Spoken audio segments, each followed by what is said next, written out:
Hello guys, അപ്പോൾ ചിന്നാപ്പി 10 ദിവസത്തേക്ക് വീട്ടിൽ പോയി നിൽക്കുന്ന നാട്ടോടൊപ്പം എന്നാൽ പറയുന്നത് ഈ ഒരു മാസത്തിലേക്ക് എനിക്കറിയില്ല. അപ്പോൾ ഞാൻ അവളെ കാണാൻ പോകട്ടോ. കോളേജിലോട്ടാണ് പോകണേ. കോളേജിൽ പോയില്ല, ഞാനൊരു ജംഗ്ഷനിലോട്ടാണ് പോകുന്നത്. അവിടെ ചെന്ന് ബസ് ഇറങ്ങി നമ്മൾ നോക്കുമ്പോൾ എന്നെ നോക്കി അങ്ങോട്ട് പുഷ്പിച്ചിരിക്കുകയാണ് നമ്മളെ വെച്ച് എന്നുവെച്ചാൽ മുഷിഞ്ഞ് പോയിട്ട് ആള്.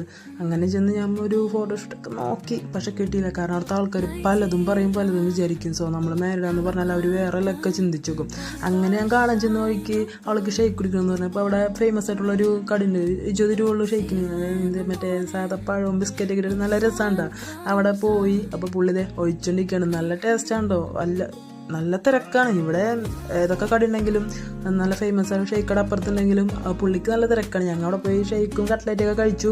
ഇറങ്ങാൻ നേരത്തെ പറഞ്ഞു ഡയറി മിൽക്ക് വന്നു. ഞാൻ അവിടെ നിന്ന് വാങ്ങിച്ചില്ല. അപ്പോൾ അടുത്ത കടയിൽ ചെന്നപ്പോൾ അവിടെയും ഇല്ല. അങ്ങനെ ഞാൻ ചെന്ന് വേറൊരു കടയിൽ ചെന്നിട്ട് ഒരു ഡയറി മിൽക്കും വാങ്ങിച്ച്. അപ്പോൾ ആൾക്ക് നല്ല സന്തോഷം കേട്ടോ. പിന്നെ അവിടെ വെച്ചിട്ട് തന്നെ കൊണ്ടുപോകാൻ പോയി മെൽറ്റായിക്കാനെ പിന്നെ കഴിച്ചിട്ട് കയറിയില്ല, വെറുതെ ക്യാഷ് പോകുന്നുള്ളൂ. അപ്പോൾ അതുകൊണ്ട് തന്നെ ആളൊടിച്ചിട്ട് കഴിച്ചു. ഞാൻ നേരെ എൻ്റെ വീട്ടിലോട്ടും പോകുന്ന വയ്ക്കാൻ ചേട്ടൻ്റെ മോളെ പോയി കൊണ്ടുവന്ന്. അങ്ങനെ ഞാനും ലച്ചാപ്പിയും കൂടി ഗേറ്റിൽ നിന്ന് ഇപ്പോൾ പ്യൂമച്ചും വന്നു.